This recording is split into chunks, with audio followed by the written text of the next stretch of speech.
La parole de Dieu n'a pas de fond. Et tu peux creuser, tu vas toujours en trouver encore. Et plus tu creuses, plus tu en trouves. Et nous étions en train de creuser et nous avions commencé à parler, je pense, de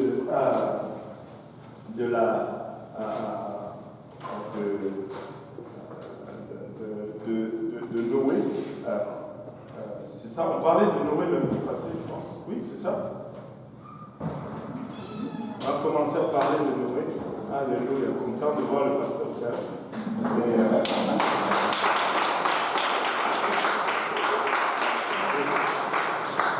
Il essayait de se cacher, mais il n'a pas réussi.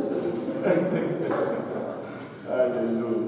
Gloire au nom de Jésus. Il y a eu un baptême aujourd'hui et nous remercions le Seigneur.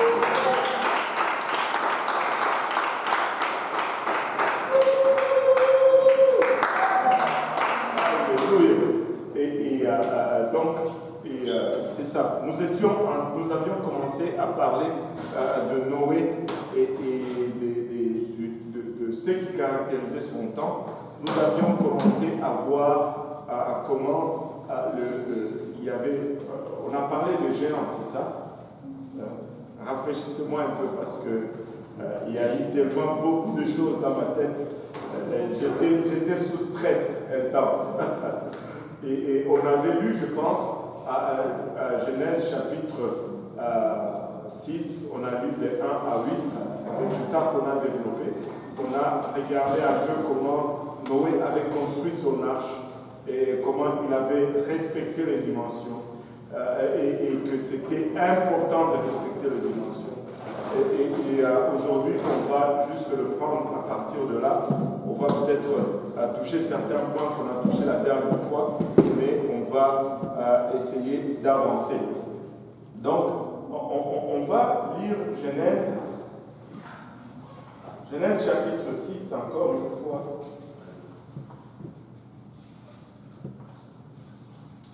Et je me rappelle vividement qu'on avait lu ces passages aussi à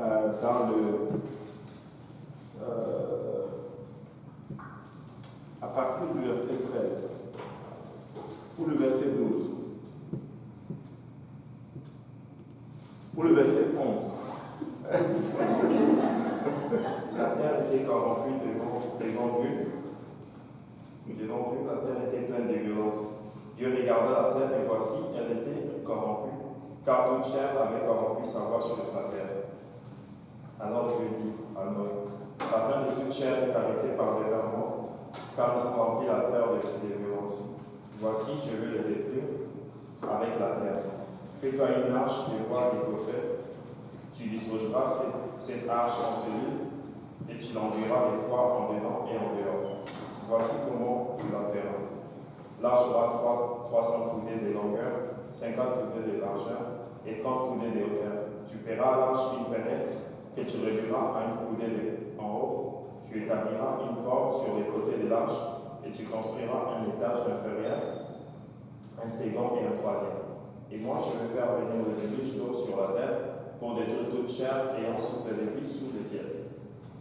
Tout ce qui est sur la terre périra. Mais j'établis mon alliance avec toi. Tu entreras dans l'arche, toi et tes fils, ta femme et les femmes de tes fils avec toi.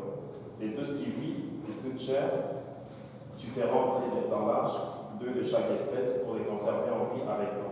Il y aura un mâle et une femelle. Les oiseaux selon leur espèce, reptiles de la terre, selon leur espèce, 2 de chaque espèce viendront vers toi pour que tu leur conserves la vie. Et toi, prends tous les aliments que l'on mange et fais-en une provision auprès de toi afin qu'ils te servent de nourriture ainsi qu'à eux. C'est ce que fit Noé, il exécuta tout ce que Dieu lui avait ordonné. C'est ce que fit Noé, il exécuta tout ce que Dieu lui avait ordonné. Je ne sais pas si vous regardez ou vous réalisez le poids des mots ici. Il dit, c'est ce que fit Noé. Il exécuta tout ce que Dieu lui avait ordonné. La Bible utilise le mot exécuta. Exécuter, c'est-à-dire obéir à la lettre. C'est comme tu écoutes juste le commandement, tu n'essayes pas de l'interpréter, mais c'est exécution. Tu fais juste ce qu'il t'a été dit. il exécuta tout ce que Dieu lui avait ordonné. Et nous devons être animés de ce même esprit. Très souvent, nous voulons raisonner le commandement de Dieu. Nous voulons réfléchir à ce que Dieu nous dit de faire. Et je ne dis pas que nous devons être des robots, mais Dieu recherche l'obéissance en nous. Très souvent, nous allons argumenter avec Dieu. Laissez-moi vous dire, j'ai appris une chose. Quand tu argumentes avec Dieu, tu sors toujours perdant. Pour une simple raison, d'abord, premièrement, c'est que Dieu est plus fort que toi. Si tu argumentes avec quelqu'un qui est plus fort, qui connaît plus que toi, c'est sûr que tu vas perdre l'argument. Alors, tu ne peux pas gagner un argument avec quelqu'un qui est plus intelligent que toi, qui connaît plus que toi, qui est plus fort que toi. D'une façon ou d'une autre, tu vas perdre cet argument. Et moi, j'ai déjà eu des arguments avec des grands cousins. Pas qu'ils connaissaient pas, ils connaissaient plus que moi, mais ils étaient plus forts que moi. Fait que quand ils ont perdu l'argument verbal, ils m'ont tapé. Et à la fin, j'ai fini toujours par perdre. Donc, mais Dieu, il est plus fort que toi, il connaît plus que toi. Dans tous les aspects, il n'y a pas, tu ne gagnes. L'autre chose, l'autre point que j'ai toujours regardé, et ce n'est même pas une question de gagner ou de perdre, c'est qu'avec Dieu, Dieu te donne toujours ce qui est meilleur pour toi en premier. Dieu n'est pas un vendeur qui va essayer de te vendre quelque chose à un tel prix pour qu'il tire profit. Non, il te fait toujours ce qu'il y a de mieux comme offre en partant. Le plan A de Dieu est toujours meilleur que le plan B de Dieu. Le plan B a toujours été problématique. Regardez juste un exemple. Le plan A de Dieu, c'était que Moïse part et il parle au peuple d'Israël. Le peuple d'Israël écoute tout simplement et Moïse va parler à Pharaon et les choses se font, point final. Ça, c'était le plan A. Mais Moïse n'était pas à l'aise avec le plan A. Qu'est-ce qu'il a demandé? Il a dit, moi je ne peux pas parler. Je n'ai pas un langage facile. Et là, Dieu a dit, ok, on va faire le plan B.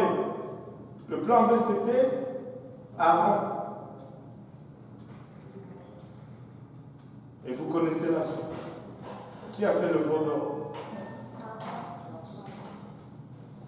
S'il n'était pas dans le plan, si on avait resté juste au plan A, on allait éviter certaines situations. C'est quand tu négocies avec Dieu, tu vas toujours prendre un plan moindre que celui qu'il t'a offert, parce qu'il t'a offert déjà le meilleur. Ne pas négocier avec Dieu. Quand tu négocies avec Dieu, tu perds. Tu perds. Et tu peux l'étudier encore et encore dans la parole de Dieu. Quand, le plan A de Dieu, c'était que tout Israël devienne un sacerdoce royal. Israël était appelé à être un sacerdoce, mais ils ont refusé de monter à la montagne. Et là, Dieu a dit, ok, je vais vous parler maintenant à travers les gens. Au lieu de parler directement. Prenez le plan A de Dieu. Il y a de ces choses, des fois, tu ne dois pas comprendre, mais prends le plan A. Et Dieu dit, tu vas construire l'arche de telle longueur, de telle hauteur, et 3 étages. On en avait parlé, même de l'architecture. Mes sœurs qui étaient là la dernière fois, qui travaillent dans l'architecture, nous ont dit que ce n'était pas un bon plan. Une fenêtre pour 3 étages, une seule porte. Le système d'aération dans l'arche n'était pas la bonne. Mais ça nous parle d'une vérité flagrante aujourd'hui. L'arche pour son temps était ce que est l'Église pour notre temps aujourd'hui. Du temps de Noé, si tu devais être sauvé, tu allais entrer dans l'arche. De notre temps, si tu vas être sauvé, tu vas entrer dans l'Église. Tu sais, laissez-moi vous dire ceci. Je parlais avec un frère aujourd'hui. Tu sais, on parlait d'une situation, c'est quelqu'un qui se retrouve dans une position. Tu sais, nous luttons tous avec des choses, n'est-ce pas? Mais, vous savez, nous sommes tous des humains. N'arrivez pas à une place où vous pensez que vous allez y arriver juste par vous-même. L'Église est notre outil de salut. Et ça, c'est le plan de Dieu. Si moi, aujourd'hui, je quitte l'Église, peu importe le nombre d'études bibliques que j'ai enseignées, laissez-moi vous dire, tous les luttes que j'ai eues à faire vont revenir. Toutes les victoires que j'ai eues à avoir sur la chair, sur mes habitudes, vont revenir. Ce n'est pas pour rien que, écoute, on est accroché à l'Église. L'Église, c'est le seul outil de salut. Nous pensons que nous sommes devenus intelligents ou peur. Écoute, on n'est pas assez intelligent, on n'est pas assez fort, et par toi-même, tu ne peux pas y arriver, ça prend l'Église. Et même si la main, c'est le membre probablement le plus important de tout le corps. La main te nourrit, la main te lave, la main te fait travailler. Et je crois que la main, là, elle fait plus que tous les autres membres dans le corps. On est d'accord? À peu près. Pour certains, c'est la bouche. Mais je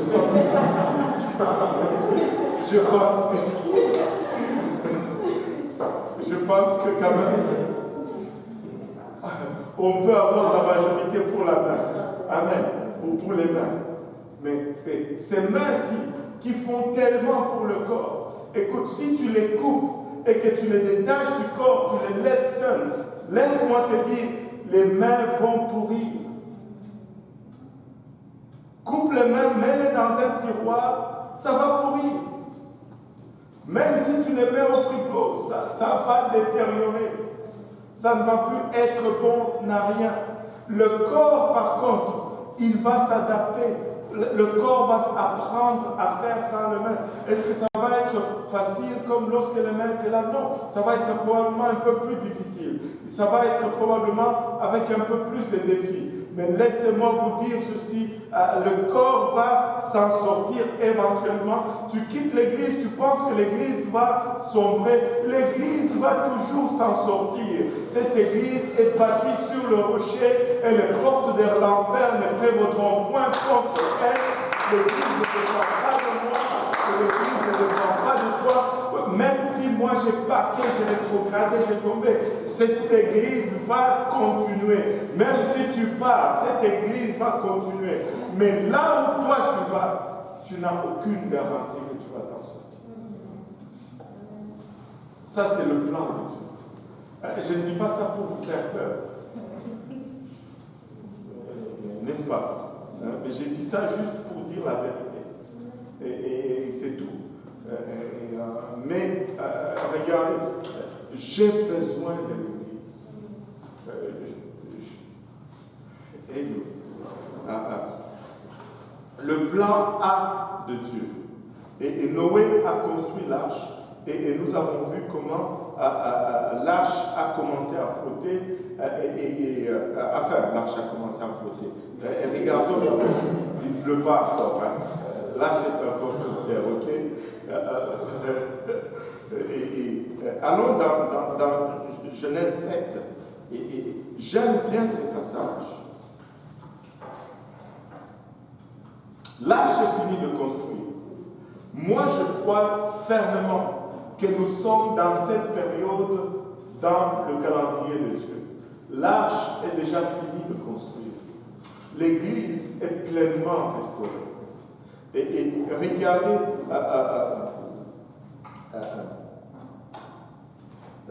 Genèse 7 à partir du verset 5. Genèse 7.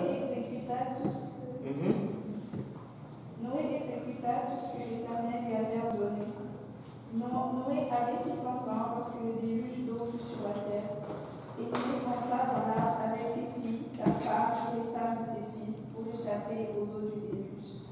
D'entre les animaux purs et les animaux qui ne sont pas purs, les oiseaux et tout ce qui se meut sur la terre, il entra dans l'arche auprès de Noé, 2 à 2, un mâle et une femelle, comme Dieu l'avait ordonné à Noé.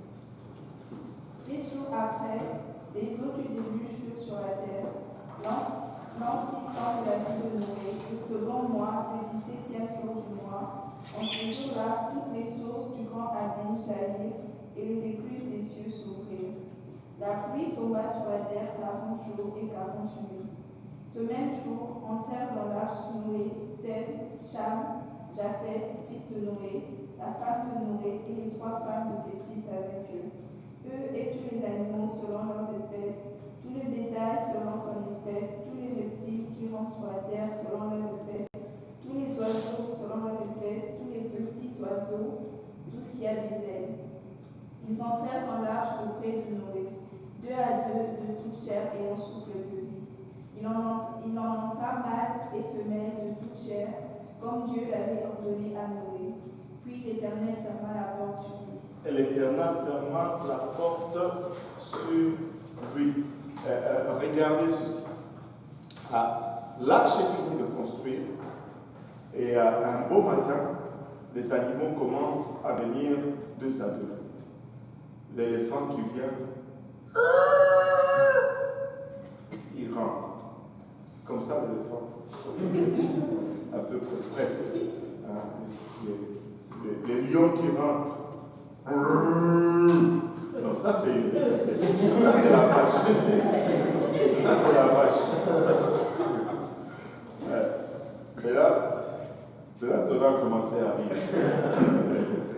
Ça c'est la vache. Les lions c'est comment? Presque. Ça c'est un petit lion. Le lion et sa femelle. Les gorilles viennent. Ils rentrent. Et tous les animaux viennent 2 à 2. Maintenant, ça, c'est ma croyance. Ok? Ce n'est pas une théologie. Vous pouvez ne pas être d'accord avec moi. Et on pourra tous ensemble aller au ciel. Amen. Moi, je suis de ceux qui croient fermement ceci. Que nous devons juste prêcher l'évangile et que les gens vont venir à Dieu. Il y en a qui pensent que ça prend des miracles pour que les gens viennent à Dieu. Mais moi, je suis plutôt de ceux qui croient que ça ne prend pas nécessairement les miracles. Imaginez-vous cette génération de Noé qui voit tous ces animaux venir. Imagine-toi, tu es là, tu vois cet homme qui construit cette arche et un bon matin, tu vois ces files d'animaux qui viennent, les kangourous qui viennent 2 à 2 en sautant, ils vont là, les moufettes viennent, ils rentrent, les lions viennent, ils rentrent, les cochons, ils rentrent, tous ces animaux, ils viennent 2 à 2. C'est pas comme un animal passé là par hasard. Non, ils viennent 2 à 2 et ils rentrent. Le loup, les ours, tous ces animaux, ils viennent 2 à 2 et ils rentrent dans l'arche. Dans votre simple pensée, allez-vous trouver cela naturel? C'était un miracle. C'était un miracle extraordinaire. Mais malgré ce grand miracle, il n'y a pas une seule personne qui est rentrée dans l'arche. Si ce n'est Noé, sa femme, les 3 fils et leur femme, et personne d'autre. Et arrêtez de suivre les films d'Hollywood. Apparemment, ils ont sorti un film qui dit que dans l'arche, il y avait un voleur qui s'était infiltré là-dedans. Est-ce qu'il y a quelqu'un qui a vu ça? Avouez, je ne veux pas. Vous faites semblant maintenant. Apparemment, il y aurait un voleur qui s'était infiltré dans l'arche. Non. Regardez, 7 jours, ces animaux sont rentrés. Noah entra donc dans l'arche et ses fils, les animaux deux par deux, et il arriva au verset 10. Et il arriva au bout de 7 jours, après qu'ils soient rentrés dans l'arche. 7 jours d'attente. Pas un seul homme est rentré. Écoutez, quand nous disons que Dieu est le même, hier, aujourd'hui et éternellement, laissez-moi vous dire que nous ne réalisons même pas la portée de ce que cela signifie. Cela signifie vraiment que Dieu n'échange pas. On dit que Dieu, dans l'Ancien Testament, c'était un Dieu de la loi. Dans le Nouveau Testament, c'est un Dieu de la grâce. Laissez-moi vous dire ceci. Mon Dieu que je connais, et dans l'Ancien et dans le Nouveau Testament, il est un Dieu de la loi parce que c'est un Dieu juste. Il est un Dieu de la grâce également parce que c'est un Dieu miséricordieux. Et là, c'est le témoignage, c'est le premier exemple le plus puissant de la grâce. 7 jours durant lequel quiconque n'avait même pas participé à la construction de l'arche, qui n'avait même pas payé le prix, qui n'avait même pas bougé le petit bois pour amener ne fût-ce qu'une branche pour construire cette arche. Toute personne pouvait juste marcher et entrer dans cette arche et être sauvée au même titre que Noé. Mais personne n'a pas voulu jouir de la grâce de Dieu. Dieu est le même. Et moi, je crois que nous sommes dans ce temps-là avec l'Église. L'Église est prête. L'Évangile a été restauré. L'unicité de Dieu a été restaurée. La sanctification de Dieu a été restaurée. Et je lisais un commentaire sur un des enseignements que j'avais fait, quelqu'un qui dit « Oh, il a fait la démonstration de la Trinité et il me conseille d'aller regarder une vidéo parce qu'il a fait la démonstration de la Trinité. » Écoute, tu peux faire toute la démonstration que tu veux, mais c'est difficile de faire une démonstration de quelque chose qui n'existe pas. C'est... Dieu est un seul, il ne change pas. S'il était un dans l'Ancien Testament, il demeure un dans le Nouveau Testament parce qu'en lui, il n'y a aucun nombre de variations. Il est le seul Dieu. Alléluia. Il dit, regardez, je suis seul ici, j'ai tout créé par moi-même. Je regarde aux côtés de moi ici au ciel. Je ne vois aucun Dieu. Je suis tout seul ici. Et c'est ce même Dieu. Le même Dieu miséricordieux. Regardez, aujourd'hui, l'Église est prête. Celui qui rentre aujourd'hui, qui sait si l'enlèvement arrive demain? Ça serait cool. C'est convertir aujourd'hui et demain, on part. Facile comme ça. J'aurais aimé que le jour où comment baptiser, rempli du Saint-Esprit, l'enlèvement vient le même jour. Il n'y a pas de souffrance, on s'en va. Mais Dieu en a décidé autrement. Il y a des gens à gagner. Il y a des âmes à gagner. Regardez, pour Noé et pour sa famille, ils étaient 7 jours dans l'arche. Une seule fenêtre. L'aération n'était pas bonne. À eux, les masques auraient pu servir. À eux, les masques auraient pu servir. J'ai fait quelques recherches une fois. J'étais en train de prêcher en Louisiane et le Seigneur m'a demandé de prêcher sur ce message. Et je l'ai prêché. Mais ce jour-là, il m'a demandé d'aller un peu plus loin et de donner un peu plus de détails. Fait que je suis allé regarder juste un animal, un éléphant. La Bible dit, pas la Bible, la science, si tu observes, la science te dit ceci. Un éléphant peut manger jusqu'à 16 heures par jour. Dans une journée de 24 heures, il en utilise 16 pour manger. Et il peut consommer jusqu'à 600 livres de nourriture en un seul jour. Mais la moyenne, c'est 250 à 300 livres dans un jour. Un éléphant adulte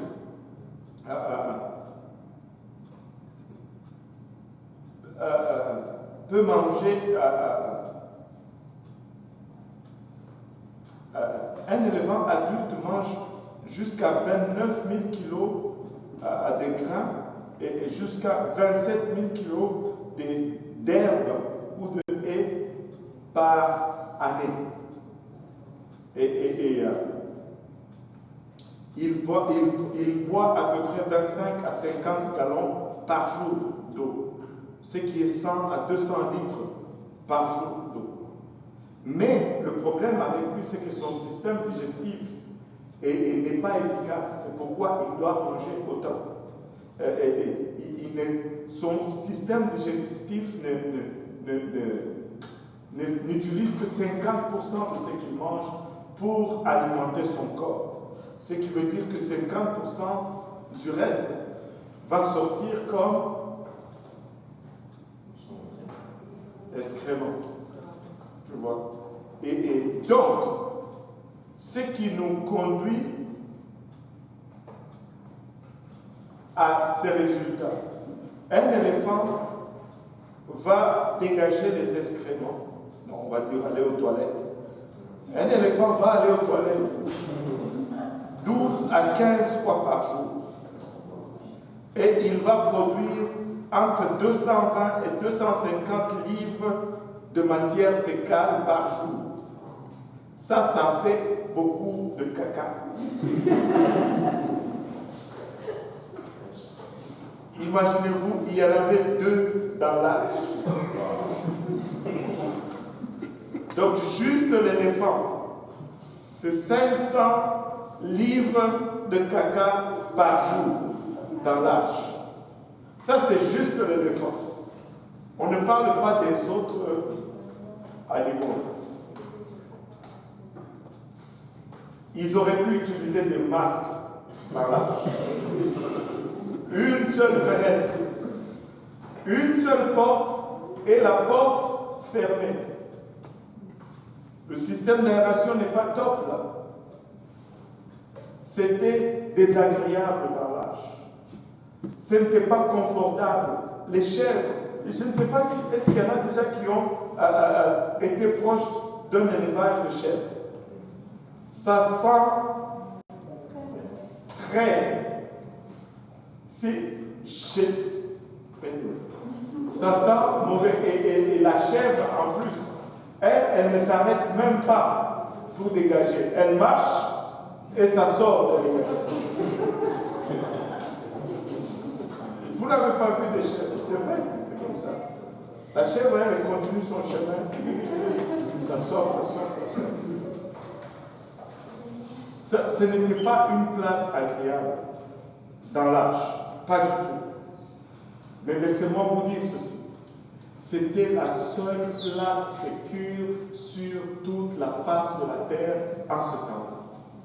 C'était mieux être dans l'arche et supporter l'odeur qu'être dehors parce que tu ne pouvais pas nager pendant tout le temps. Mais aujourd'hui, il y a des gens qui ont le courage. Il y a un problème dans l'église, ils quittent l'église. Tu veux aller nager? Tu ne vas pas survivre. Écoutez, l'arche est vraiment le type de l'église. Dans l'église, ce n'est pas confortable. Dans l'église, ça sent mauvais. Dans l'église, il y a des hypocrites. Dans l'église, il y a des commérages. Dans l'église, il y a des gens qui dealent avec des choses. Mais laissez-moi vous dire ceci. Ne vous y trompez pas. L'église, c'est la seule place sécure que tu puisses trouver sur la face de la terre. À l'hôpital, il y a des commérages. À l'école, il y a des commérages, mais nous y allons quand même. Pourquoi? Juste pour un diplôme temporaire. Vous savez, chez Maxi, des fois, on nous traite impoliment chez Maxi. Mais nous y retournons quand même. Pourquoi? Parce que nous voulons notre nourriture. Laissez-moi vous dire, tu peux me traiter comme tu veux. Les gens pensent que quand je dis cela, oh, c'est parce que tu es pasteur, c'est pas parce que je suis pasteur. Vous pouvez vous mettre tous ensemble, essayer de me pousser hors de cette église. Vous n'allez pas y arriver, je ne sors pas de l'église. Parce que je ne veux pas aller en enfer. Tu peux m'insulter. Ça m'est égal. Dans le monde, on m'a insulté. Je suis encore sur cette terre. Je ne suis pas allé sur la lune. On m'a insulté, on s'est moqué de moi. Quand j'étais à l'école, on m'a tapé. J'allais quand même à l'école. Tu sais, il y avait un gars qui me tapait, qui prenait. Je venais avec mon petit pain, il prenait.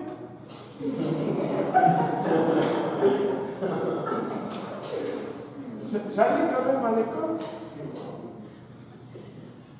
Pourquoi? Parce qu'aller à l'école, c'était un moindre mal. Je ne pouvais pas supporter le tapage de mon père. Si tu ne vas pas à l'école, tu as pire à la maison. Mais c'est le même logique. Tu ne peux pas supporter l'enfer. Si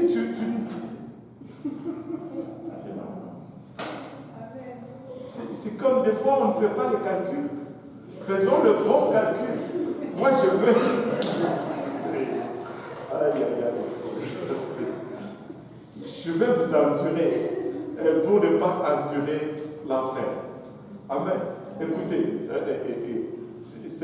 je ne veux pas dire que, oh, maintenant, ok, parce qu'on est à l'église, on doit se créer des problèmes parce que, bon, il y avait des éléphants dans l'arche et autres.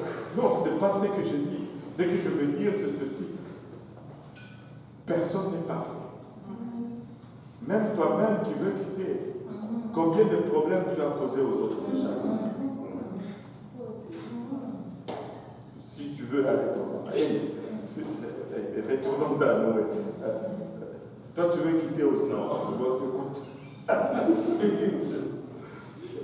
Oui. Je voulais savoir combien de temps ça a duré pour que les animaux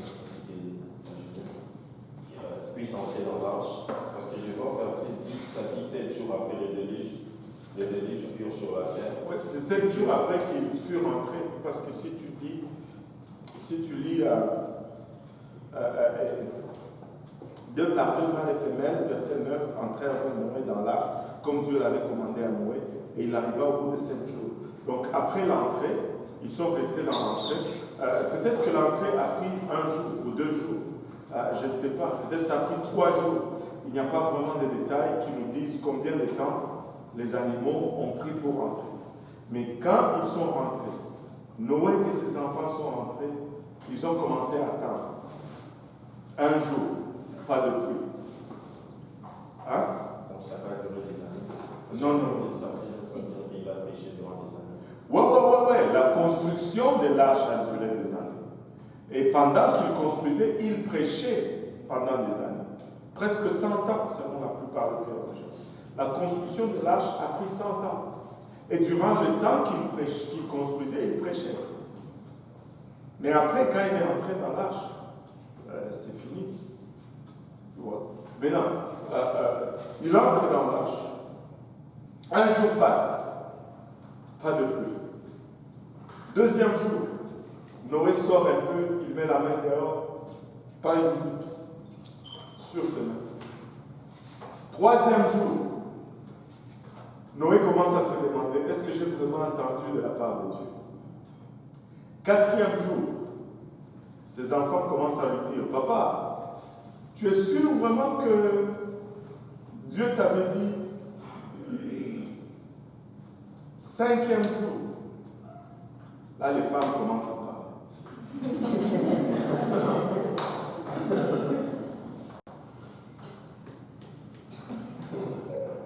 C'était un temps difficile pour ceux qui étaient dans l'arche.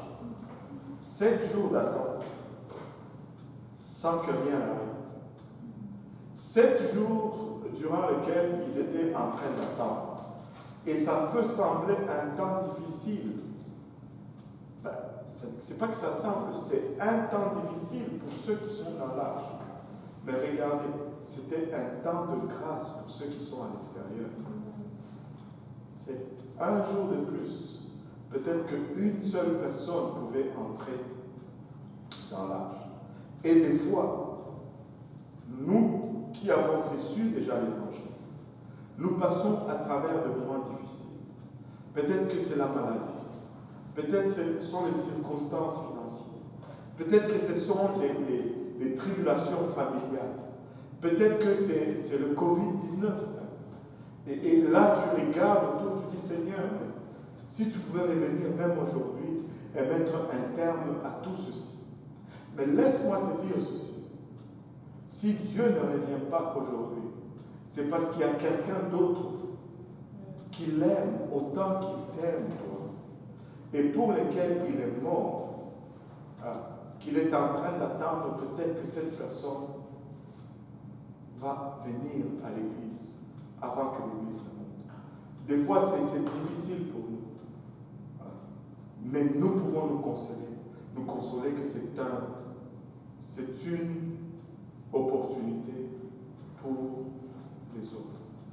C'est peut-être un temps difficile pour nous, mais c'est une opportunité pour le monde. Et maintenant, 7 jours après, l'an 600 de la vie de Noé, au second mois, le 17e jour, donc le 17 février de l'an 600 de la vie de Noé, la pluie a commencé. Vous rappelez-vous les pluies de chez nous là?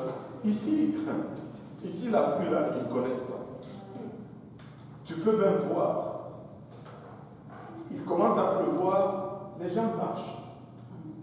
Chez nous, quand il commence à pleuvoir, tout le monde court. Tout le monde court. Mais ici, il pleut, les gens marchent. Et les foudres, ça fait longtemps que j'ai vu les vraies pluies de chez nous, là, où la foudre cogne, la pluie tombe, les rues sont bondées d'eau. Et très souvent chez nous, après la pluie, tous les tranchées étaient pleins d'eau. Nous, on sortait vite, on se faisait de petits bateaux qu'on mettait maintenant et on suivait tout le long. Et bon, il fallait s'amuser d'une façon.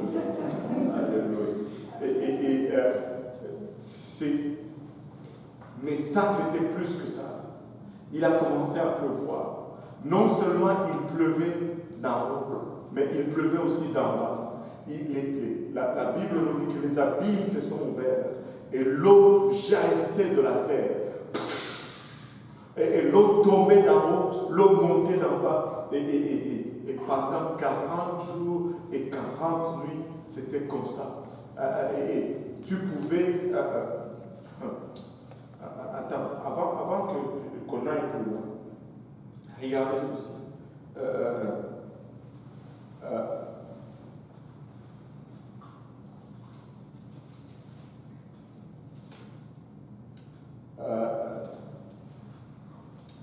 Verset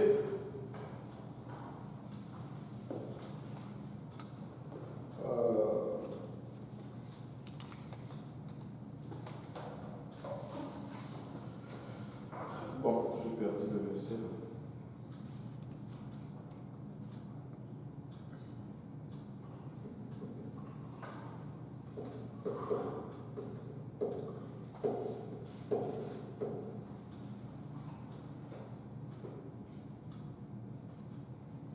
Verset 16.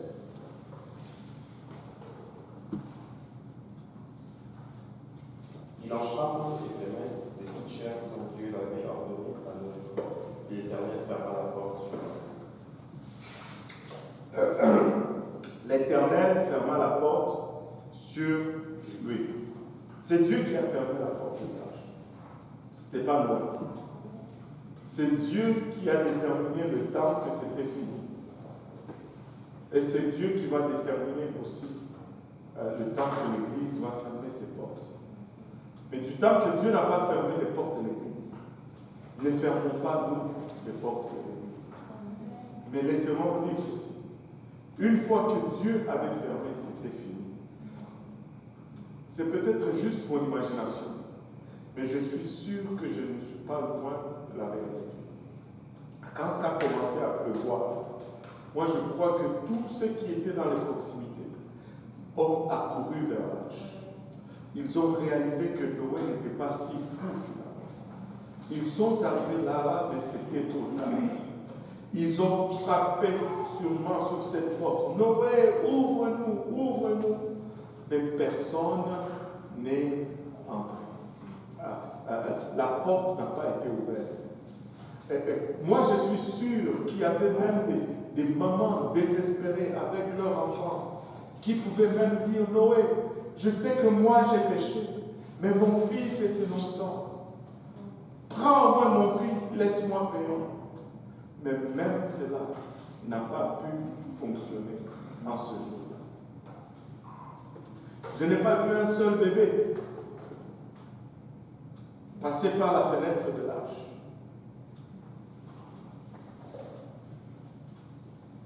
Je n'en ai pas vu.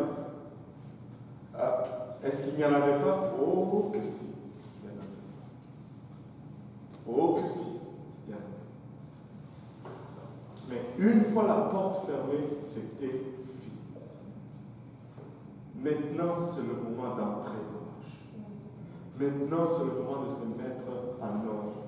Une fois que la porte ferme, personne ne peut ouvrir lorsque Dieu ferme.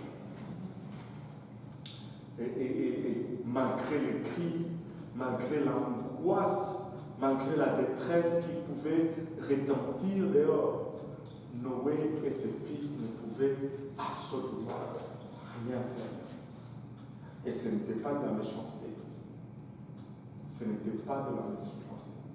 Si tu entends sa voix, n'endurcis pas ton cœur. Aujourd'hui, c'est le jour du salut. Maintenant, c'est l'heure acceptable. Une seule chose pourquoi nous sommes encore sur terre, si nous ne sommes pas sauvés, c'est pour que nous puissions obéir à l'évangile. Mais si nous avons déjà obéi à l'évangile, c'est pour que nous puissions atteindre quelqu'un d'autre que Dieu aime autant qu'il nous aime avec cet évangile avec lequel il nous a atteints. La porte de l'arche ne s'est réouverte. Et la pluie tomba sur la terre 40 jours et 40 nuits. En ce même temps, Sem, Cham et Japheth, fils de Noé, et les 3 femmes, et ainsi de suite, nous avons lu cela.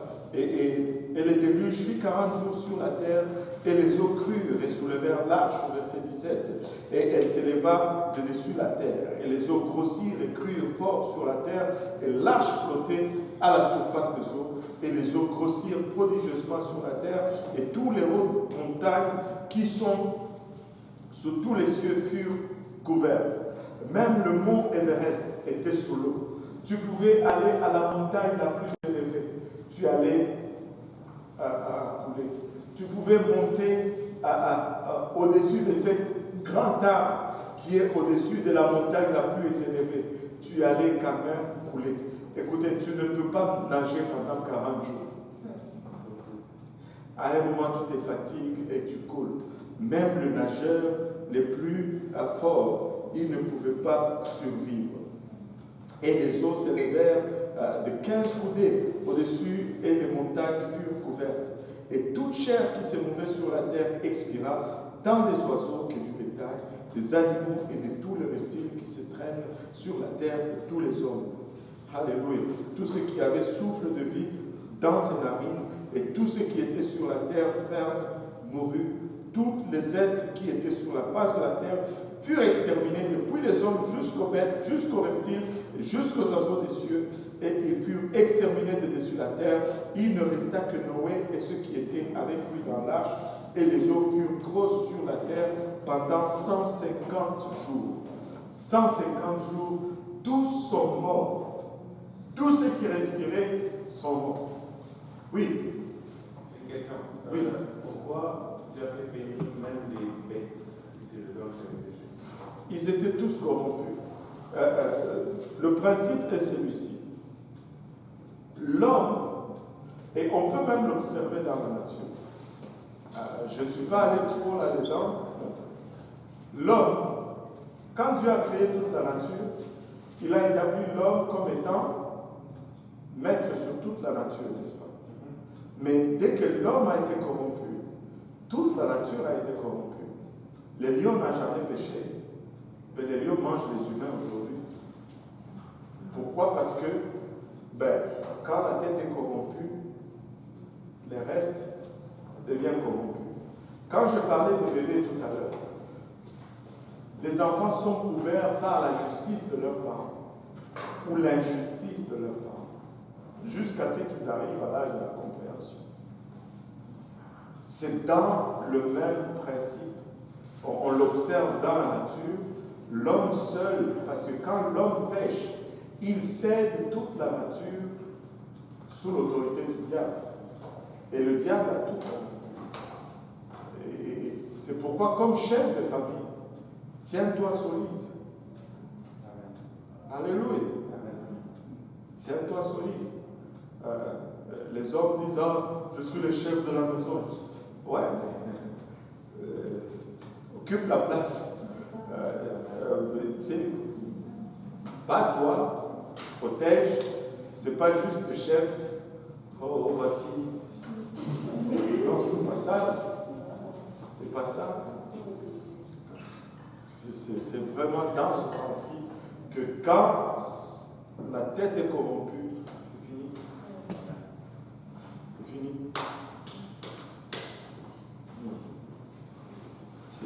C'est fini. C'est pourquoi il fallait. Alléluia. Maintenant, regardez ceci.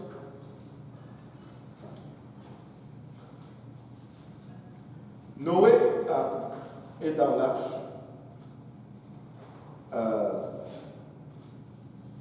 La pluie tombe pendant 40 jours et 40 nuits. L'arche flotte. Mais Noé n'est pas resté seulement 40 jours et 40 nuits dans l'arche. On a parlé déjà à la fin du chapitre 7 de 150 jours. Mais si on regarde, on voit que Noé est resté bien plus longtemps que cela dans l'arche. Si on va au chapitre 8, le premier verset, quelqu'un s'il vous plaît. Dieu se souvint de Noé, de tous les animaux et de tout le bétail qui était avec lui dans l'arche, et Dieu fit passer un vent sur la terre et les eaux s'arrêtèrent. Les sources de la vie et les écluses des cieux furent fermées, et la pluie ne tomba plus du ciel. Les eaux se retirèrent de dessus de la terre, s'en allant et s'éloignant, et les eaux diminuèrent au bout de 150 jours. Le septième mois, le 17e jour du mois, l'arche s'arrêta sur les montagnes d'Ararat, et les eaux allèrent en diminuant jusqu'au 10e mois. Le 10e mois, le premier jour du mois, apparurent les sommets des montagnes. Attends un peu. On a dit que Noé est entré dans l'arche le 17 février de l'an 600. Okay? Maintenant, on est déjà rendu au 10e mois, au verset 8. Donc, on est déjà rendu au mois d'octobre. Donc, on part de février jusqu'en octobre, il est encore dans l'arche. Allô? Ce n'était pas une croisière d'une semaine. Et on continue. Au verset 6. Au bout de 40 jours, Noé ouvrit la fenêtre qu'il avait faite à l'arche. Il acheva... Attends. Là, je viens de voir ça pour la première fois. Non seulement la porte était fermée, la fenêtre aussi était fermée.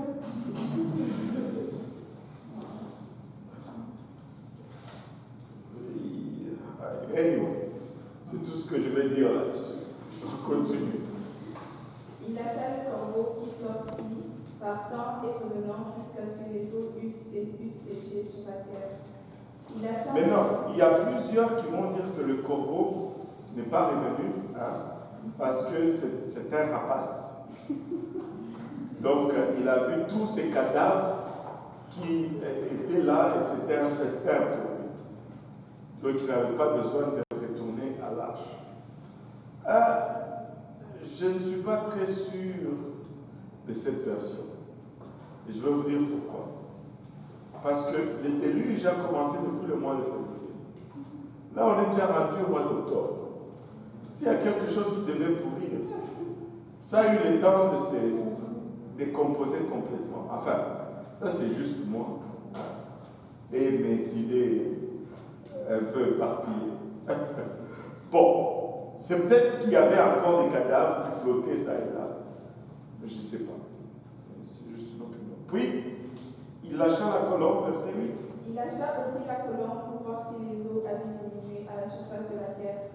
Mais la colombe ne trouva aucun lieu pour poser la pompe de son pied, et elle revint dans l'arche, car il y avait des eaux à la surface de toute la terre. Il avisa la main, la prit et la fit rentrer auprès de lui dans l'arche. Il attendit encore 7 autres jours. Il lâcha de nouveau la colombe hors de l'arche. La colombe revint à lui sur le soir, et voici une feuille d'olivier arrachée était dans son bec. Noé connut ainsi que les eaux avaient diminué sur la terre. Il attendit encore 7 autres jours, et il lâcha la colombe, mais elle ne revint plus à lui. L'an 601, le premier mois, le premier jour du mois, les eaux avaient séché sur la terre. Noé ôta la couverture de l'arche, il regarda, et voici la surface de la terre avait séché. Wow, regardez maintenant, ça c'est l'an 601, le premier mois, le premier jour. Donc Noé ne voulait pas fêter la bonne année encore enfermé dans l'arche. Hein?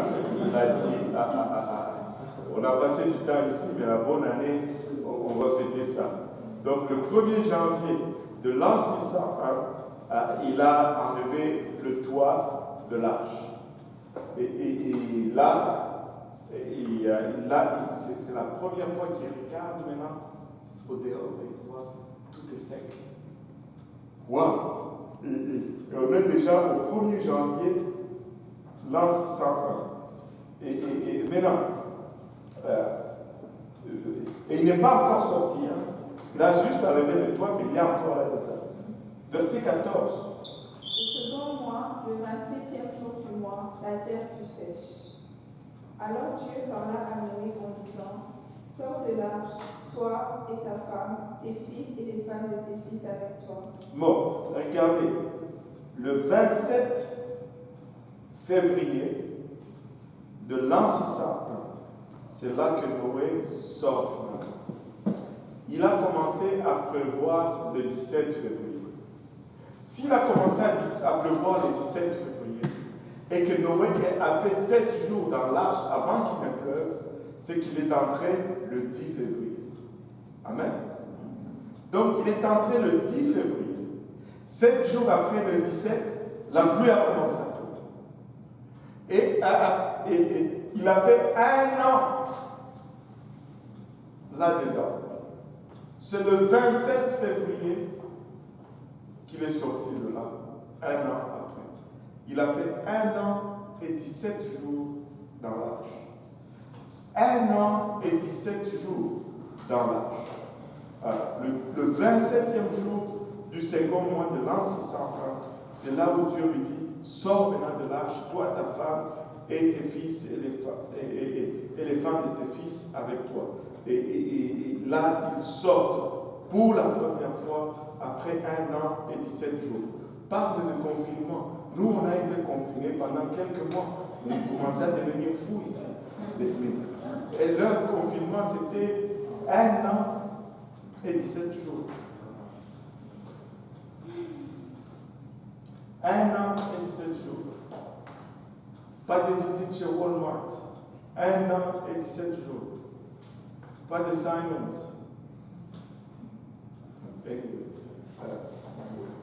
Et on continue à verset 17. Fais sortir avec toi tous les animaux de toute chair qui sont avec toi, tant les oiseaux que le bétail et tous les reptiles qui rentrent sur la terre, qu'ils se répandent sur la terre, qu'ils soient féconds et multiplient sur la terre. Et Noé sortit avec ses fils, sa femme et les femmes de ses fils. Tous les animaux, tous les reptiles, tous les oiseaux, tous ceux qui se meuvent sur la terre, selon leurs espèces, sortirent de l'arche. Noé bâtit un autel à l'Éternel. Il prit de toutes les bêtes pures, de tous les oiseaux purs, et il offrit des holocaustes sur l'autel. L'Éternel sentit une odeur agréable, et l'Éternel dit en son cœur, je ne maudirai plus la terre à cause de l'homme, parce que les pensées du cœur de l'homme sont mauvaises dès sa jeunesse, et je ne frapperai plus tout ce qui est vivant comme je l'ai fait. Tant que la terre subsistera, les semailles et la moisson, le froid et la chaleur, l'été et l'hiver, les jours et la nuit ne cesseront point. Et là, il y a un nouvel ordre de choses qui est établi. D'abord, le Seigneur dit, vous sortez de l'arche, vous allez vous multiplier. Et là, qu'est-ce que Noé fait? La toute première chose qu'il fait lorsqu'il sort de l'arche, il fait une offrande à l'Éternel. Amen. Il offre un sacrifice, un holocauste à l'Éternel. Et l'Éternel a senti une odeur agréable. Et le Seigneur s'est fait une promesse. Il dit, tant que la terre subsistera, je ne veux plus détruire comme je l'ai détruit. Et regardez, la clé, c'est qu'il ne veut plus détruire comme il a détruit.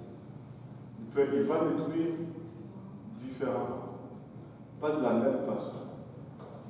Et vous savez, il y a des choses qui sont introduites ici. Il dit, tant que la terre subsistera, ou tant que la terre durera, les semailles et la moisson. Ça, c'est la première fois que tu vois ce terme, les semailles et la moisson. C'est-à-dire, à partir de ce moment-là, les saisons font force. C'est-à-dire, il y a maintenant un temps pour s'aimer et un temps pour moissonner. Avant cela, il n'y avait pas de saison. Tu pouvais s'aimer quand tu voulais. Tu pouvais récolter quand tu voulais. Mais là, ça a changé. Parce qu'il y a un débalancement climatique qui a fait suite au déluge. Il dit l'été et l'hiver. Et vous savez que l'hiver, c'est vraiment le produit de la malédiction de Dieu. Un jour, je me rappellerai toujours de ceci. Un jour, j'étais chez moi à la maison devant la fenêtre de la cuisine. Il neigeait dehors. Ouais, c'est 40 cm. Tu regardes, la voiture est ensevelie. Tu t'imagines combien tu dois payer. Je regarde ça. Je pense à l'Afrique. Et j'ai perdu le contrôle. Je dis, je déteste l'hiver. Et là, ma fille était à côté de moi, elle était encore jeune. Elle me regarde et elle me dit, les enfants des fois, elle me dit, mais papa, tu ne peux pas détester l'hiver, c'est Dieu qui a créé l'hiver. Alors pour un temps, je me suis senti coupable. Mais je n'ai pas déclaré forfait tout de suite. J'ai réfléchi sur la chose. Et ce verset m'est venu en tête. Et je lui ai dit, mais non, attends, l'hiver n'est pas une conséquence de la création de Dieu. L'hiver est une conséquence de la malédiction de Dieu. Je déteste l'hiver.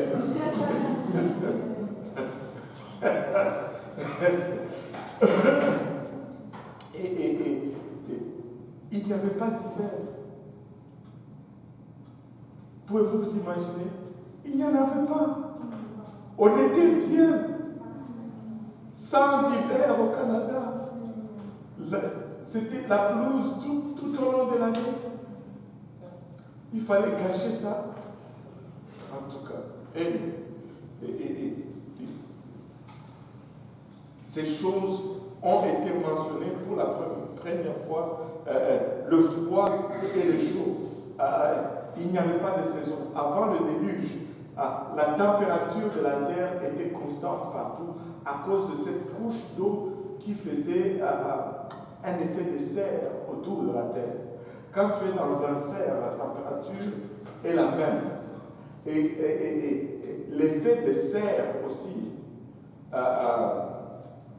dans un cerf, les nuages ne peuvent pas se former.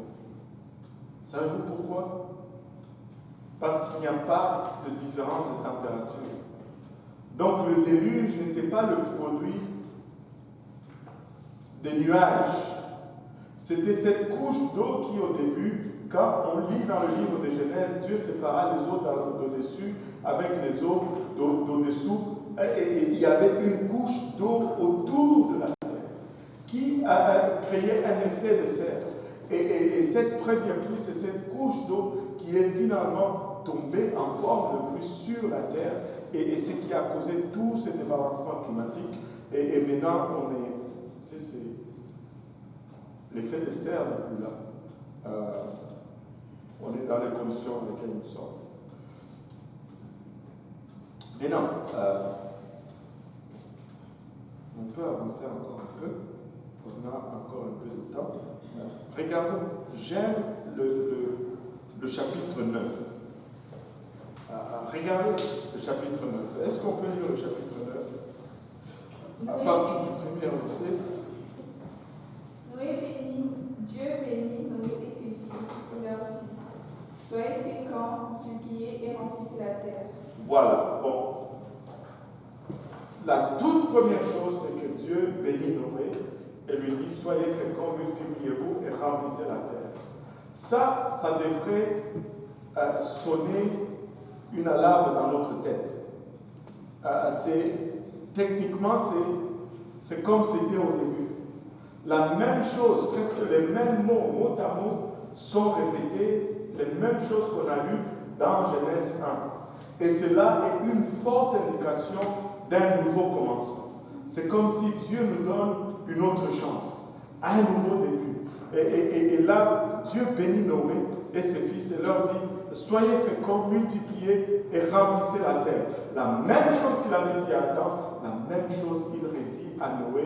Et c'est comme s'il ramène Noé à la même place où il avait Adam au commencement. N'est-ce pas extraordinaire? Après, par la suite, il va y avoir quelques changements. Pourquoi? Parce que l'environnement est différent. Le climat n'est plus le même. Il y a maintenant des changements de température. Les animaux ne sont plus pareils. Regardons le verset 2. Vous serez un sujet de crainte et d'effroi pour tout animal de la terre, pour tout oiseau du ciel, pour tout ce qui se meut sur la terre, et pour tous les poissons de la mer. Ils sont livrés entre vos mains. Voilà. Dieu dit: vous serez craints et redoutés. Vous serez craints et redoutés de tous les animaux de la terre. Avant ce temps, l'homme pouvait jouer avec les animaux sans problème. Vous savez, aujourd'hui, si tu essaies, je me rappelle toujours de cette devinette. Je vais l'essayer sur vous. Il y a 3 oiseaux sur une branche. Tu prends ta lance-pierre, tu tires, tu tires un oiseau. Il reste combien d'oiseaux sur la branche? Ah.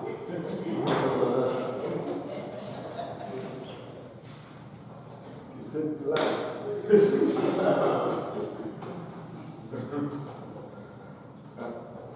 Aujourd'hui, si tu veux approcher un oiseau, il fuit. Aujourd'hui, mets ta main pour approcher un poisson dans l'eau, il se dérobe et il fuit. Parce que tous les animaux craignent l'homme. Même les lions, ils disent qu'aujourd'hui, si tu approches un lion, bon, s'il n'a pas faim, okay, il va fuir. Mais c'est vrai. Enfin, vous n'avez pas besoin de tester ça. Juste croyez ce que je vous dis. Je vais être correct. C'est vrai. Je ne sais pas qui a déjà vu ça. Je vais chercher ce documentaire. Il y a ces gens-là en Afrique, dans le sud, les Bushmen. Eux là, je n'ai jamais vu des gens aussi braves que cela. Au lieu d'aller chasser la viande, non, ils disent non, c'est pas bon. Ils laissent les lions chasser et eux, ils vont voler la viande des lions. Est-ce qu'il y a quelqu'un qui a déjà vu ça? Tu sais, le documentaire est sur YouTube. Et tu les vois là, ils sont à 4 ou à 5. Ils suivent les lions, ils disent ah, les lions sont là, ok. Là, je pense selon les traces, ils ont tué un animal, ils ne sont pas bons. Là, ils vont là, ils s'approchent, ils se mettent à tapis là dans un coin, ils regardent les lions. Et les lions en train de manger leur proie. Et puis, d'un coup, heureusement que aucun d'entre nous n'est là, parce que je suis sûr que vous n'allez pas suivre le mouvement, moi compris. D'un coup, il s'élève tel comme un accord. Là, il commence à marcher d'un pas sûr vers les lions. Et les lions les regardent. Tous les lions fuient. Et là, ils arrivent, ils coupent tout le gigot, la cuisse de la bête, et ils battent en retraite, ils partent avec. Le temps que les lions réalisent, la viande est partie. Et il faut être audacieux là. Il faut avoir du courage. Ils font ça. Et là, ils partent avec la viande. Et puis dans le documentaire, tu le vois, là ils sont dans leur camp au soir. Et ils sont en train de parler. Ils rigolent. Ils disent ah, aujourd'hui, on les a bien eus. Et ils étaient nombreux. Ils parlent des lions. C'est comme. En tout cas, c'est comme ça. L'homme, tous les animaux ont peur de l'homme d'une quelconque façon. Bon, juste regarder la vidéo, c'est assez. N'allez pas essayer cela. Pourquoi Dieu met cette crainte de l'homme dans les animaux? Le verset 3 nous explique pourquoi Dieu fait cela. Et tous les animaux ont peur de l'homme. Pourquoi? Verset 3. Tous ceux qui se meuvent et qui arrivent vous servent pas de nourriture. Il vous donne tout cela comme l'herbe verte. Waouh!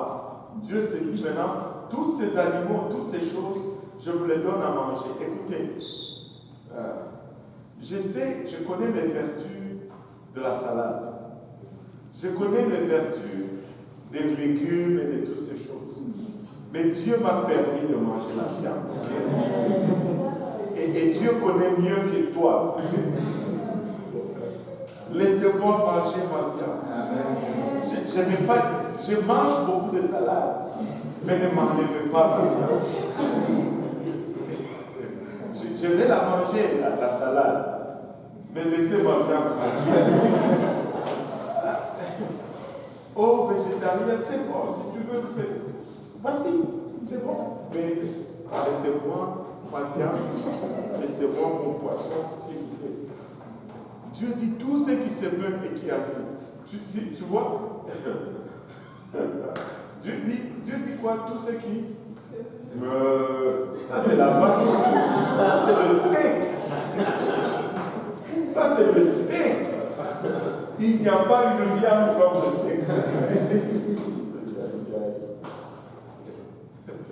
Vous servira de nourriture aujourd'hui. Et Dieu met la crainte de l'animal, de l'homme dans l'animal. Pourquoi? Parce que Dieu veut donner une chance de survie aux animaux. Il met quelque chose en eux qui dit qu'attention à ces gars-là, ils vont vous manger. Laissez-moi vous dire, il y a ces places où les animaux, ils ont même peur de bouger parce qu'ils bougent, on les mange. Ils suivent littéralement ce que la parole de Dieu dit. On mange tout ce qui bouge. Alléluia. Serpent, on mange.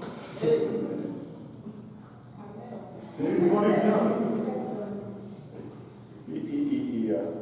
Dieu a dit, si ça bouge, on mange. Alléluia.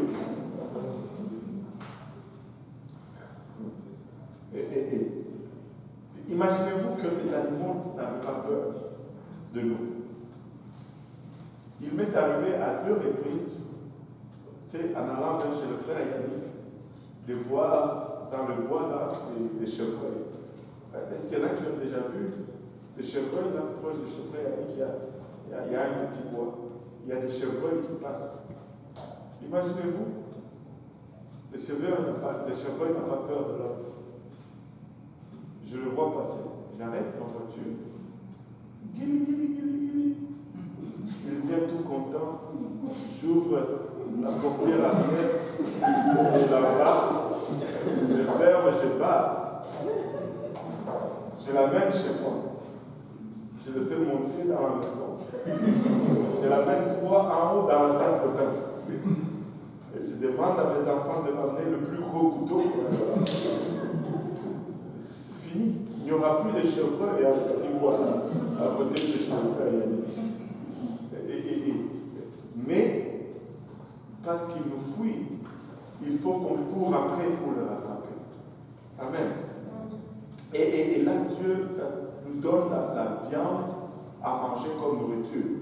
Mais il nous donne une condition. Regardez au verset 4. Seulement, vous ne mangez point de chair avec son âme, avec son sang.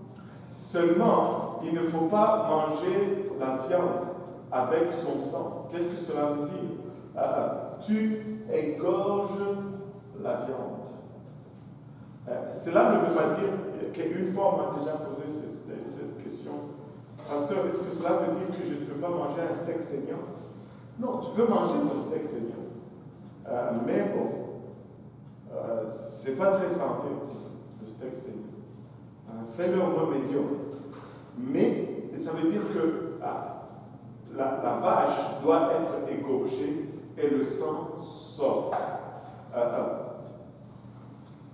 Il ne faut pas étouffer. Il y en a surtout quand c'est les poules.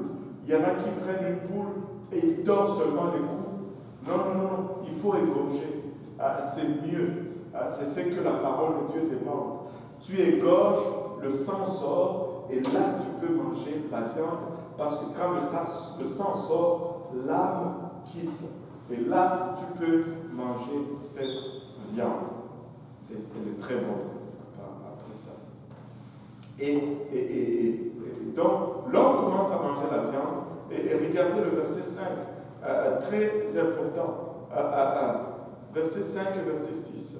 Sachez-le aussi, je redemanderai le sang de vos âmes, et je redemanderai à tout animal, et je redemanderai l'âme de l'homme à l'homme qui est son frère.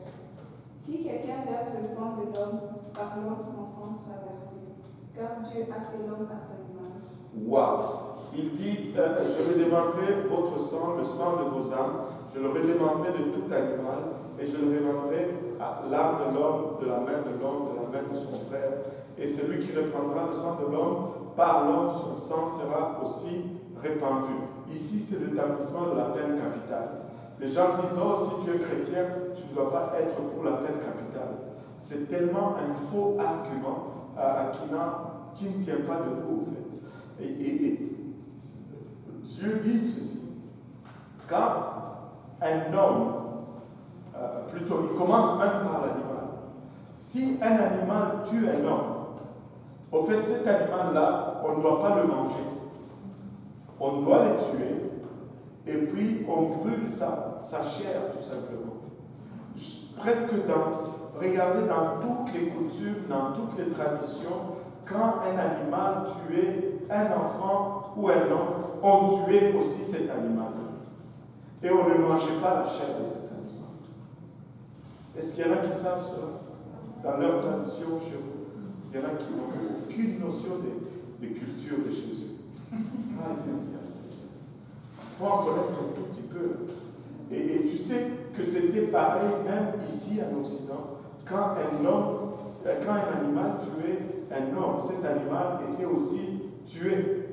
Mais, et je vais y arriver, mais c'est avec tout simplement cette nouvelle mentalité libérale qu'on est arrivé à cette place où, oh non, le pauvre animal, il ne savait pas. Ce n'est pas la question qu'il ne savait pas ou il savait. De toute façon, il ne sait rien. Même quand on va les tuer, il ne va rien savoir. Donc, c'est pas comme si c'est. Mais tu ne veux pas. C'est parce que les animaux marchent par instinct. S'il a fait une chose, il va être prompt à le refaire encore. Il y a des gens des récidivistes, ils ont fait tellement de crimes, on les fait sortir, ils refont même encore le même crime. Et où est la place de la victime dans tout ceci? Le méchant, c'est celui qui dit peine capitale. Le méchant, ce n'est plus celui qui ne se soucie pas de tous ses victimes. Ça ne fait aucun sens. Oui. Ma question, c'était juste, je voulais savoir, est-ce que l'âme se trouve dans le sang? Oui, l'âme se trouve dans le sang. Mais non, j'ose croire que ta question, c'est combien de quantité de sang contient l'âme, parce que j'ose croire que tu t'es déjà blessé et que tu as perdu un peu de sang, mais que tu es encore vivant. Et c'est vrai que chacun de nous s'est déjà blessé à un moment donné et il a saigné. Il y a certains qui saignent du nez, même jusqu'à présent. Est-ce qu'il y a quelqu'un qui saigne du nez ici? Le frère Simplice, la sœur au père. Des fois, deux fois, faites attention à vos âmes. Et bien sûr, ce n'est pas que. C'est dans ce sens-là. C'est si. Comment est-ce que je peux l'illustrer? Je peux l'illustrer comme ceci. Tu sais, quand tu commences à perdre le sang, tu vas arriver à une quantité de sang. Que si tu perds cette quantité de sang, tu meurs. Pourquoi tu meurs? Parce que l'âme quitte. Pourquoi l'âme quitte? Parce que ce qu'il y a comme sang n'est plus assez comme domicile pour l'âme.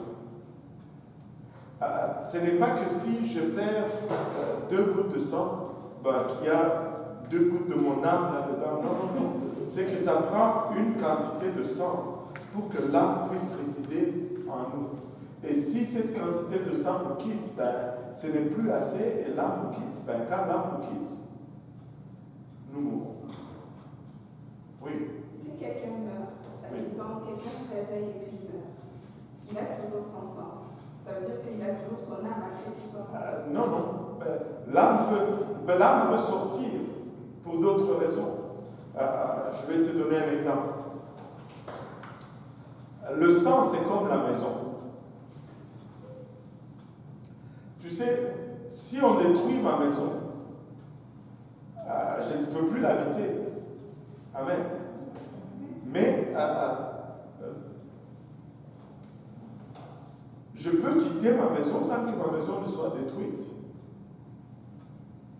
Je peux avoir une autre raison de quitter ma maison. La présence de l'âme, la présence du sang dans notre corps, signifie tout simplement qu'il y a une place adéquate pour l'âme. Mais il y a plusieurs autres raisons pourquoi l'âme peut quitter. Si tu arrêtes de respirer, l'âme quitte. Tu meurs. Même si tu as tout ton sang. Tu vois. C'est que quand tu arrêtes de respirer, quand tu respires, qu'est-ce qui se passe? L'air rentre dans le poumon. Qu'est-ce qui arrive au poumon? Le sang. Et qu'est-ce que le sang fait? Il récupère l'oxygène. Et en quelque sorte, l'habitation est propice. Mais quand tu arrêtes de respirer, la première chose qui est contaminée, c'est ton sang. Donc, à quelque part, ça va arriver là. Mais quoique, tu as ton sang, mais ton sang est plus bon pour que ton âme y réside. Veut pas, la parole de Dieu nous dit que l'âme de l'homme se trouve dans son sang. Et nous pouvons faire la démonstration que si on te vide ton sang, ton âme se quitte. Bon, maintenant, si j'essaie de trouver d'autres trucs, ben, je n'y arrive pas. Ben, c'est parce que si on te coupe la tête, le sang va éventuellement quitter aussi, mais l'âme quitte quand même. Parce qu'il y a d'autres raisons maintenant pour que l'âme quitte aussi. Mais du temps que tu es correct, le sang, c'est le demeure de ton âme. Et le sang, c'est le demeure de ton âme. Et c'est aussi simple que ça. Tu ne peux pas fonctionner sans le sang. Et regardez ceci. J'ai suivi un enseignant.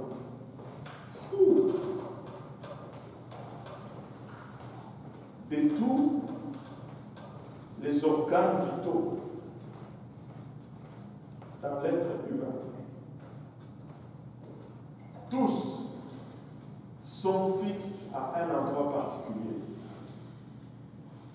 Le seul élément qui n'a pas d'endroit fixe, c'est le sang. Le sang circule dans tout le corps. Mais tous les restes des organes vitaux sont à une place et ils restent seulement là. Mais le sang ne se déplace pas. Et le sang apporte la vie à tous les organes. À tous les organes. Oui, tu avais une question? Oui. On ne parle pas aujourd'hui. Quand vous avez mentionné que l'homme avait le pouvoir ou avait le pouvoir en estime sur les animaux. L'autorité, oui. L'autorité, je me demandais, avec les noms, si on avait quelque part perdu ce pouvoir par rapport à la peur que nous éprouvons face à certaines choses. Ben, tu ne vas même pas te demander. Dans le jardin d'Éden, c'est ce que nous avons fait. Nous avons cédé ce pouvoir au diable, tout simplement.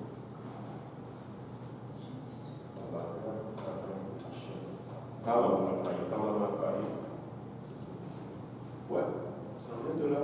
Et aussi, ben, des fois aussi, juste à savoir que maintenant le lion peut me manger, ça, autorité ou pas, ça me fait peur que. Je me sais combien de lire ici, est-ce que ça fait référence à ces Pardon? C'est combien de lire là, l'homme a des pouvoirs sur l'autorité, je ne peux pas avoir d'autorité. Ça, c'est le but. Je viens de parler du passé. En fait, ça. Là, je ne comprends pas ta question. Donc, je demande si que la Bible mentionne ici, rendu au chapitre 9. Oui. Ces pouvoirs-là, ça parle du passé, bien c'est que nous aurons dans le futur. En fait. Quand il dit tous ces animaux te sont assujettis, mais nous vivons ça aujourd'hui. L'homme, même si le lion peut manger l'homme, mais l'homme peut dompter le lion. Et nous sommes toujours le plus haut dans la chaîne alimentaire. Nous sommes le plus grand prédateur de l'humanité, enfin, du monde, l'humanité, c'est nous les hommes. Et nous sommes le plus grand prédateur. Nous mangeons tout, mais tout ne nous mange pas. Enfin, je sais d'expliquer. Et nous sommes en haut de la chaîne alimentaire. C'est-à-dire, si nous voulons exterminer les lions, nous allons les exterminer. Tu vois ce que je veux dire? Nous avons encore les blessures. Aujourd'hui encore. C'est encore là. Oui. Si le sang n'a pas de chair, ça veut dire que l'âme n'a pas de chair. Est-ce que ça veut dire que l'âme circule dans tout le corps?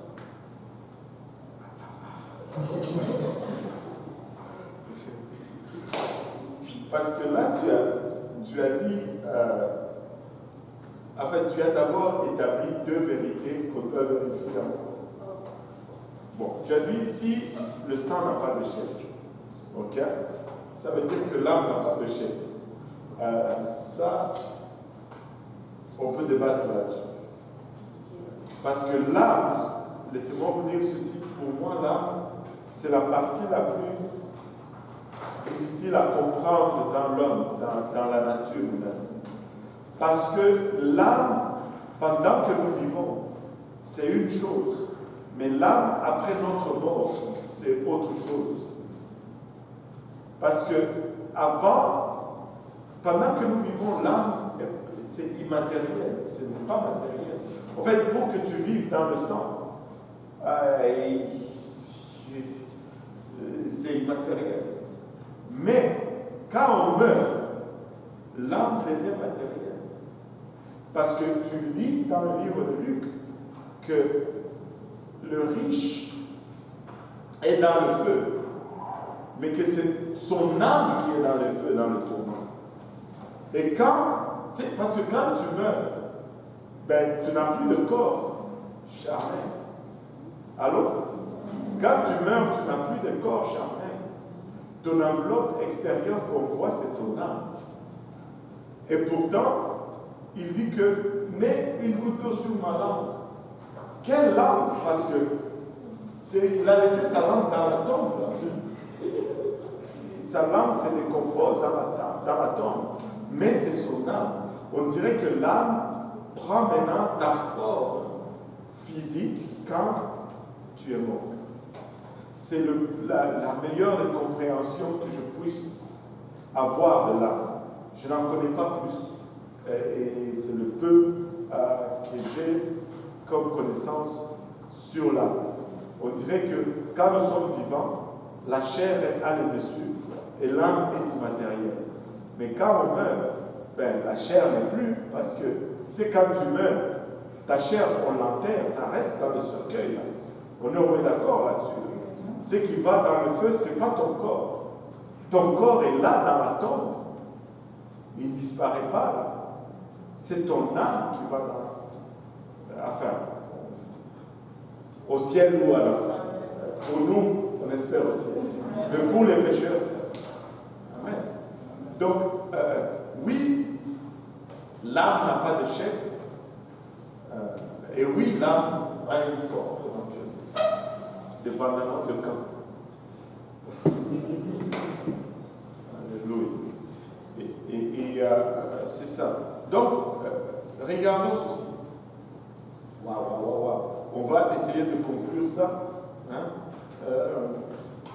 Et il dit, au fait, si un homme tue un homme, cet homme sera aussi tué par un autre homme. Si un animal tue un homme, cet animal sera tué par un autre homme. Point final. Parce que l'homme n'est pas l'auteur de la vie. Et si tu enlèves la vie, on t'enlève aussi ta vie. Et là, quelque chose d'encore plus profond qui se passe ici, c'est que Dieu établit le gouvernement humain. Je vais vous ramener un peu en arrière. Rappelez-vous de Caïn et d'Abel. Caïn tue Abel, et puis Caïn a peur qu'on va le tuer. Et quand il se plaint auprès de Dieu, qu'est-ce que Dieu lui dit? Si quelqu'un tue Caïn, Caïn sera vengé 7 fois. Quand Caïn a tué Abel, personne n'avait le droit de le tuer. Parce que c'était encore le gouvernement de Dieu. Seul Dieu avait le droit d'exécuter les sentences. Mais ici, Dieu cède à l'homme le droit d'exécuter les sentences. Pourquoi pensez-vous qu'il a fait comme ça? Tout simplement parce que tout le long, si tu vas dans la profondeur des choses, c'est que l'homme rejette toujours l'autorité de Dieu. L'homme veut se gouverner lui-même. Et finalement, Dieu lui dit, tiens, je te cède ce que tu veux, on va voir ce que va donner ton expérimentation. Et jusque-là, nous sommes en train d'expérimenter le gouvernement humain, et laissez-moi vous dire, c'est un échec patent. Peu importe le système qu'on va faire, ça va échouer. Ça va échouer. L'homme ne peut pas se gouverner. L'homme est incapable de se gouverner. Ça prend Dieu pour le gouverner. Ça prend Dieu. Et là, et maintenant, un gouvernement, c'est toujours lui qui est habilité à exercer les sentences. C'est pourquoi même aujourd'hui, avec le gouvernement humain, si, par exemple, juste par exemple, frère Brunet, Si juste par exemple, le frère Simplice t'est giflé et que tu perdais une dent, tu n'as pas techniquement le droit de les gifler. Tu dois aller auprès du gouvernement. Tu lui dis, ces messieurs, là tu vas plus dire frère Simplice, ces messieurs, ces messieurs m'ont giflé, j'ai perdu une dent. C'est quoi la sentence? Alors le gouvernement va exercer une sentence sur nous. Et c'est ça, c'est dans ce sens, c'est comme ça que c'est là où nous en sommes aujourd'hui. Alléluia. Et donc le gouvernement est établi. Regardez le verset 7 plutôt. Et vous, soyez féconds et multipliez, répandez-vous sur la terre et multipliez sur elle. On va revenir à ce verset la prochaine fois. Et vous, soyez féconds et multipliez, répandez-vous sur la terre. Se répandre, ça veut dire se disperser. Il dit éparpillez-vous, c'est-à-dire vous embalez. Éparpillez-vous. Comment on dit ça, Riga? Vos emballes, vos panzas. Comment on dit ça? C'est embalé. Comment on dit éparpillez-vous en créole?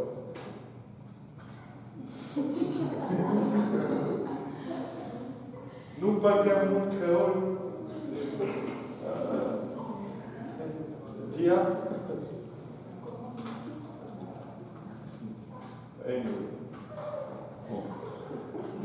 Et en Babileke, comment on dit éparpillez-vous?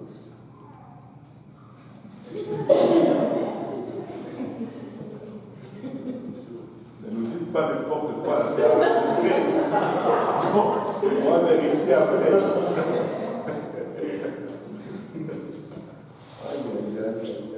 Aïe. Bon, ok.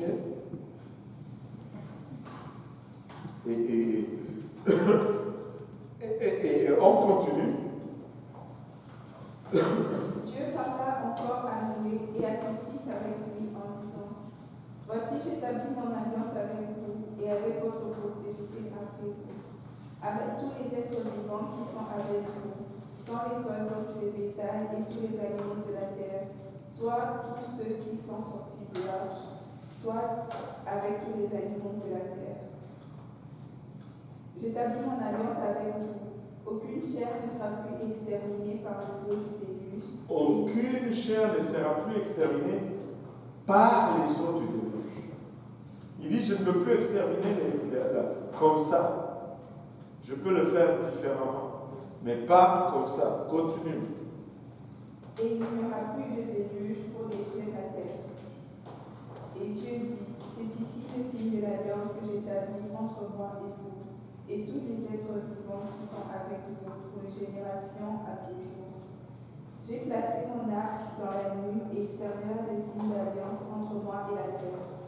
Quand j'aurai rassemblé les nuages au-dessus de la terre, l'arc paraîtra dans la nuit, et je me souviendrai de mon alliance entre moi et vous, et tous les êtres vivants.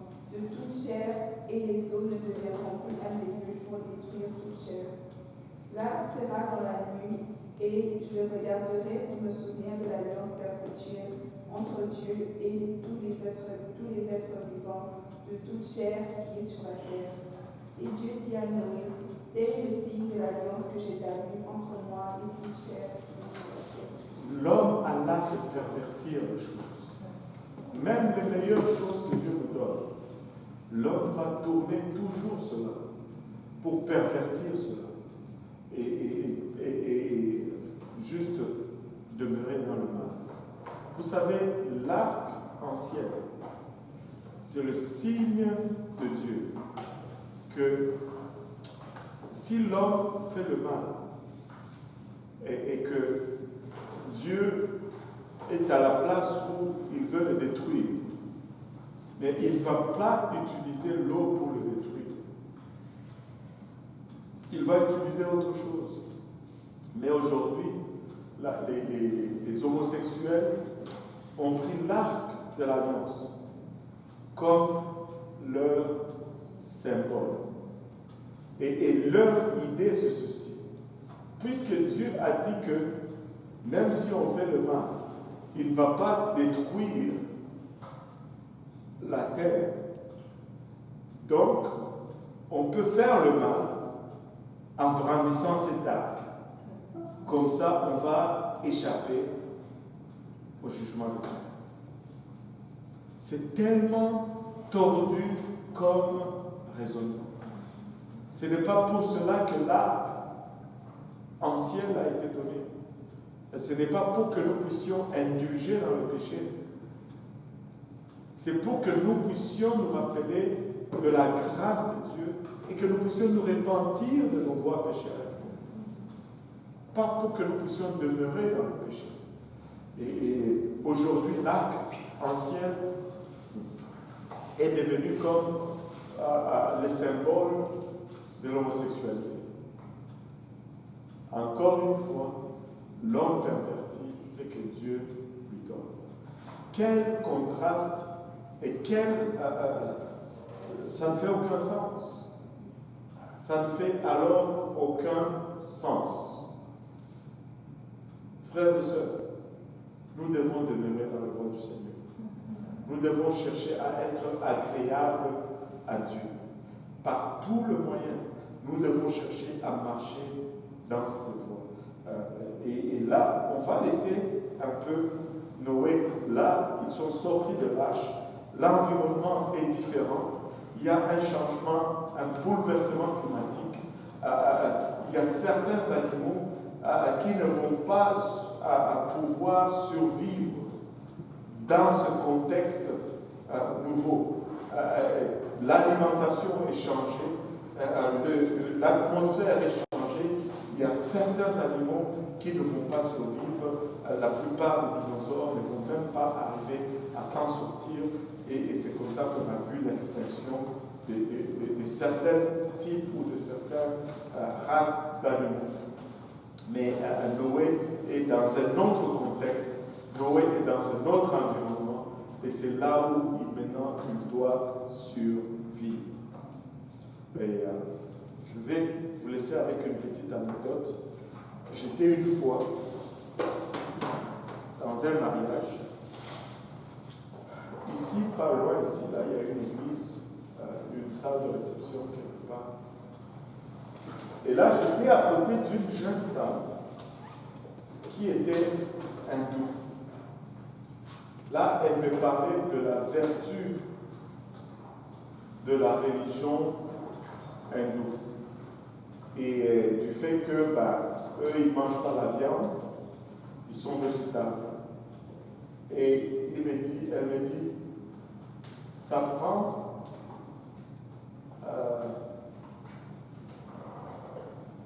un hectare, quelque chose comme ça, un hectare pour produire le légume, le végétal, pour nourrir quelqu'un. Mais ça en prend, je ne sais pas, 10 pour produire le nécessaire pour nourrir une vache. Vous voyez? Et c'est pourquoi il ne faut pas manger la viande. Parce que ça coûte cher d'élever les vaches et pour qu'on les mange par la suite. J'ai réfléchi à la chose pour un moment.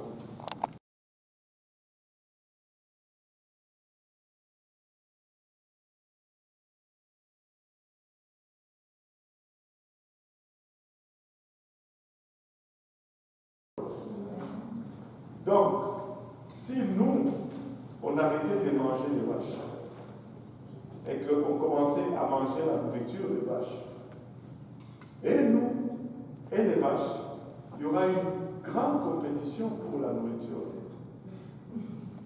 Parce que non seulement le nombre de vaches va continuer à augmenter, parce qu'on ne les mange plus.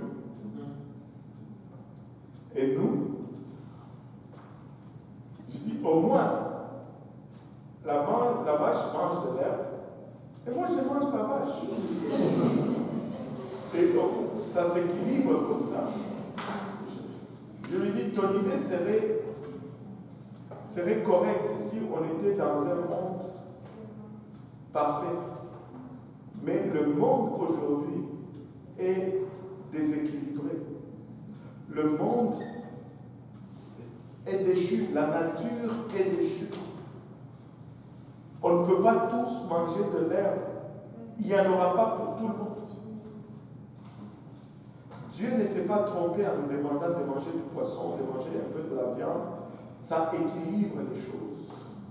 Et si tu regardes même pourquoi il nous a demandé de manger la viande, c'est parce que, en fait, il y a le débalancement climatique. Maintenant, pour survivre aux nouvelles conditions, nous devons manger une bonne quantité de légumes et de végétaux, je ne sais pas. Et pour y arriver, avez-vous constaté que quand tu lis la parole de Dieu, tous les animaux que le Seigneur nous demande de manger, parce qu'on ne mange pas tout, le Seigneur ne nous dit pas qu'on peut manger des lions. Allô? On ne mange pas les lions. J'espère que vous ne mangez pas les lions. Parce que vous êtes comme si il y a des doutes là. Et on ne mange pas les carnivores en fait. Pourquoi? Parce que on mange les herbivores. Parce qu'eux, ils mangent l'herbe, ils prennent les nutriments et ils les transforment pour nous. Et nous le mangeons pour récupérer les nutriments que eux, ils ont mangés dans la nature. C'est pourquoi tu ne manges pas un carnivore parce que ça devient une troisième transformation. Il ne reste plus rien, il n'y a plus de richesse dans la viande. Et c'est pourquoi même la viande de brousse est meilleure que la viande élevée parce qu'elle mange des choses qui sont plus naturelles. Et quand tu vas manger maintenant cette viande, toi tu consommes ce que lui l'a consommé. Ce sont juste des industries de transformation. Au lieu de manger une haie de salade, laisse la vache manger la haie. Et toi tu manges la vache. Ça goûte meilleur. Sur ça, on va s'arrêter. Et vous savez, un jour, on va arrêter de manger la viande. Un jour, Dieu va rétablir les choses comme c'était auparavant. Et nous allons retourner à manger juste les légumes, les végétaux, le fruit et toutes ces choses. Mais avant ça, profitons-en. Allumez le barbecue aussi. Est-ce qu'il y a des questions? De toute façon, il y en a eu tout le long. Amen. Donc, on rend grâce à Dieu pour ce moment. Et donc, on va prier pour conclure notre séance d'aujourd'hui. Doyen, si tu peux nous conduire en prière. Éternel Dieu Tout-Puissant, nous te bénissons, nous te rendons grâce, ta gloire soit rendue à ton Seigneur. Merci de ta parole. Nous prions maintenant, Seigneur, que cette parole prenne une forme en nous, Seigneur, que cela nous puissions aussi le partager autour de nous. Permets que, Seigneur, nous puissions vraiment dans notre ici. Seigneur, que la prochaine fois, nous puissions revenir encore partager ta parole et que cette foi soit au milieu de nous.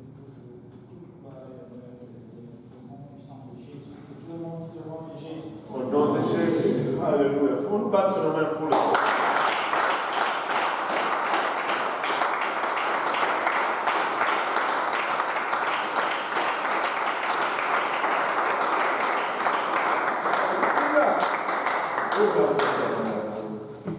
Alors, que le Seigneur vous bénisse et n'oubliez pas de signaler votre sortie à la feuille d'enregistrement à l'entrée et comme ça on garde les choses en ordre. Amen. Amen. ceux qui sont répartis dans les communautés. 27e. Super. Bon Dieu bénis-vous.